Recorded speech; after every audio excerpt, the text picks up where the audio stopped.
भालु हुनुपर्छ यहाँ भालु भालु हुनुपर्छ गाइस क्यामेराम्यान भालु भालु भालु भालु रहेछ देख्नु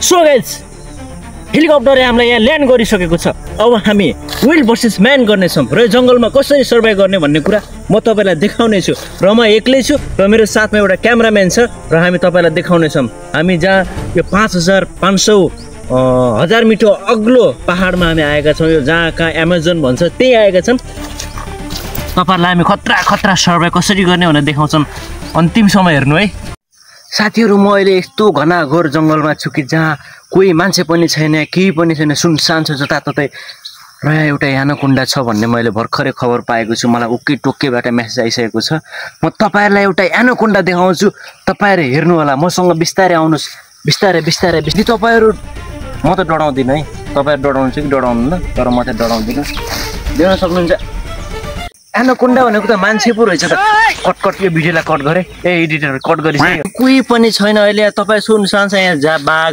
हात्ती अजिङ्गर डाइनासोर पुराना 2-3 हजार वर्ष पुरानो जनावर यहाँ भेटिन्छ त्यसैले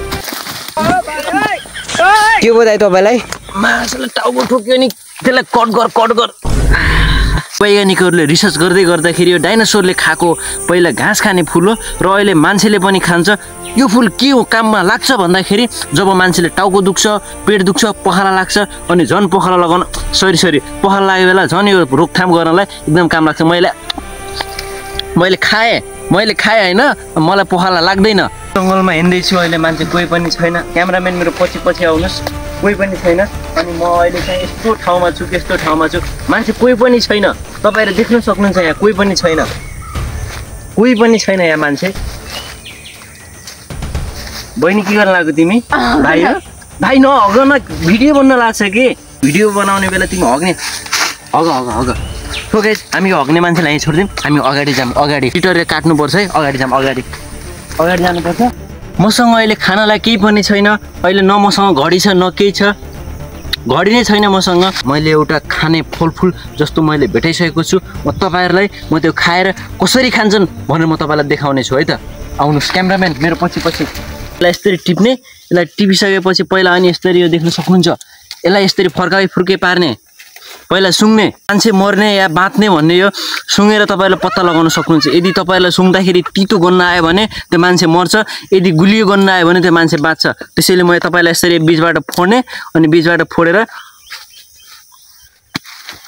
एकदम इन्होंने वक्त बदल दिया जज्बात बदल दिए जिंदगी बदल दी 100 ला जंगलमा सर्भाइभ गर्ने मान्छे त आफै मर्यो फलफुल खाएर यस्ता मान्छेले नै अझ जंगल सर्भाइभ गर्ने अरे हेर्नुस् गाइस सो गाइस म मरेको छैन मलाई लागेको थियो यो भिटामिन सी अनि ओजी लाग्नको कारण हो तपाईहरु पनि यस्तै ट्राई गरेर खानु होला मैले जस्तै एकैचोटी खानु भयो भने तपाईहरु धेरै मोटा हुनुहुन्छ म अहिले मोटाउँछु म बिस्तारै मोटाउँछु तपाईले अब मलाई चाहिँ यसले करिबन 5 दिनसम्म मलाई भोक लगाउँदैन तपाईहरु पनि यस्तै खानु भयो भने 5 दिनसम्म मोटा हुनुहुन्छ भोकाउनुहुन्न अर्को फल पनि मिलेको छ अनि यो फलको सियो यसको नाम के नाम भन्दा सियो यो फल खानु भयो भने तपाईहरु अझै मोटा हुनुहुन्छ अझै प्रोटिन मिल्छ हैन यो पनि मिठो छ एकदम मिठो छ अनि मैले यसलाई अहिले म ब्यागमा हाले यो ब्यागमा हालिसकेपछि अनि म बेलुकाको खाना अनि नास्ता हुन्छ मलाई यो मैले मुखमा नि क्यामेराम्यानलाई कट गर मुखमा गयो मेरो उता सुनसान लागेको छ डर लागेको छ भोक पनि लागेको छ डर त लागेको छैन मलाई मजाक गरेर भन्यो डर त मलाई पिटिकै लाग्दैन भोक लागेको छ मसँग न फोन गर्ने मोबाइल छ म के खाऊँ के लाऊँ अनि कहाँ बसौँ भइरहेको छ म जङ्गलमा यस्तो मध्ये यो बिचको घनाघोर जङ्गलमा कहाँ फोन आयो फेरि दाइ चिनी ल्याएर राख्न त्यो दोकानबाट म यहाँ भिडियो बनाउँदैछु कि फोन नगर्न मसँग मोबाइलै छैन फोन गरेर सोधाउँछ यार ल चिनी ल्याएर दोकानबाट ल्याएर राख सो गाइस मसँग फोनै छैन तपाईहरु देख्न सक्नुहुन्छ गाइस यो चाहिँ डाइनोसरको गु यो 5 वर्ष अगाडि डाइनोसरले यस्तो हग्ने गर्थ्यो अहिले डाइनोसर पनि बिला भइसकेको छ र गु मात्रै भेटिने गर्छ गाइस अनि यो चाहिँ कतिपय मानिसहरूले अहिले पनि खाने गर्दछन् मान्छेहरु छँदै छैनन् यो जंगलमा तपाईहरु देख्न सक्नुहुन्छ मान्छेहरु छँदै छैनन् कोही छँदै छैनन् कोही छन् त छँदै छैनन् म एक्लै छु गाइस त्यसैले डाइनोसरको गु पनि भेटाएँ मैले। डाइनोसरको गुको चाहिँ एकदमै महँगो भाउमा बिक्छ अरे। मैले यसलाई ब्यागमा हालिसकेपछि म अगाडि बढ्छु। Let's go guys. Oh my god, तपाईँले देख्न सक्नुहुन्छ यो 5000 वर्ष पुरानो 5000 गोल्ड रियल यो छ्याउँछु हो यसको नाम। अनि यो चाहिँ यसरी खाने गर्थे मान्छेले। देख्न सक्नुहुन्छ केही न केही जरुर पक्कै भएको थियो, के भएको थियो देख्न सक्नुहुन्छ। यहाँ देख्न सक्नुहुन्छ यो अझै पनि यस्तोको यस्तै छ। 5000 वर्ष पहिला होइन, अहिले जस्तो लाग्छ मलाई, तर अहिले पनि होइन। तर अहिले चाहिँ कोही मान्छे हुँदैनन्। 5 वर्ष पहिला पुरानै हुन सक्छ यो। देख्न सक्नुहुन्छ यो। मलाई काम लाग्न सक्छ, म यसलाई अगाडि हालेँ, म अगाडि गएँ। Let's go cameraman. देख्न सक्नुहुन्छ यो आमामा यस्तो घनाघोर जङ्गलमा यस्तो म अचम्मै छु, म चकित छु। क्यामेराम्यान कट गर्यो, म लोटी छु म जङ्गलमा। साथीहरू म तपाईँलाई देखाउँछु। अहिले म बिचैमा आएको छु जङ्गलको टापुमा। अनि जङ्गलको टापुमा वरिपरि पानी छैन, तर पनि यसलाई टापु भन्छ। यहाँभित्र एउटा महान बाघ बस्छ अरे, 2 सिङे शेर। त्यो 2 सिङे शेरलाई म तपाईँहरूको माझमा देखाउनेछु। मलाई त डर लाग्दैन, किन भन्दाखेरि म यस्तो त मलाई 20 वर्षको एक्सपिरियन्स छ मसँग। तपाईँलाई म देखाउँछु कसरी हेर्ने, कसरी त्यसलाई आफ्नो बनाउने भनेर। तपाईँहरू नडराउनु होला भिडियो हेरेर, म त डराउँदिनँ बिल्कुल पनि। क्यामेराम्यान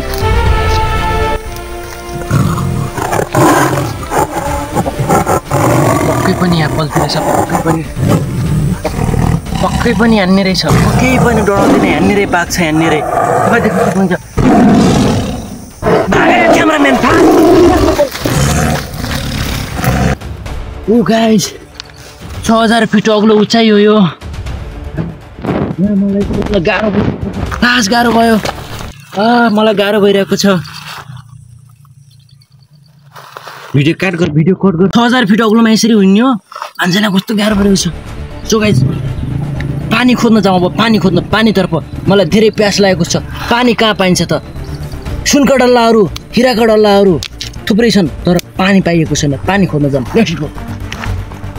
ओ माई गॉड, म 348 वर्ग किलोमिटर भित्रको छु म अझै जङ्गलभित्र। यहाँ न केटा न केटी न कोही पनि पाइँदैनन्। अनि यहाँ देख्न सक्नुहुन्छ कोही पनि छैनन् यहाँ। मलाई डर लागिसक्यो।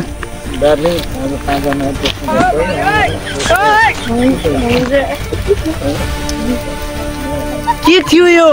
मान्छे थिएन यहाँ, कहाँबाट आयो? वन मान्छे हुनुपर्छ पक्कै पनि। क्यामेराम्यान भाग, वन मान्छे हुनुपर्छ। म यति भित्र आइसकेँ कि केही न केही पक्कै छ गाइस। केही न केही भालु हुनुपर्छ यहाँ। भालु हुनुपर्छ गाइस। क्यामेराम्यान भालु रहेछ। देख्नु भालु भालु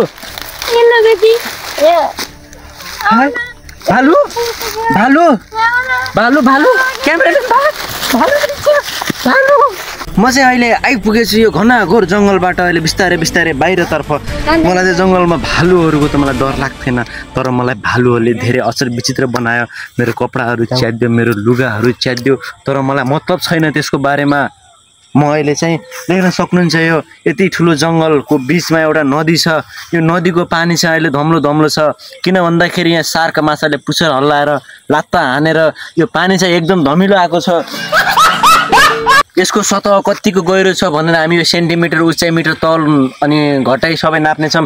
जसरी यो ढुङ्गा हामी यसलाई गन्नेछौँ, जतिचोटिमा डुबे त्यति गहिरो छ भने हामी पत्ता लगाउँछौँ। म फाल्छु सो होइन। 1 2 3 300 मिटर गहिरो छ। देख्न सक्नुहुन्छ पुराका पुरा 300 मिटर गहिरो छ। तपाईँहरूले यसरी यसलाई हाम फाल्न लाग्नुभयो भने कहिले पनि हाम नफाल्नु होला। भिडियो कट गर।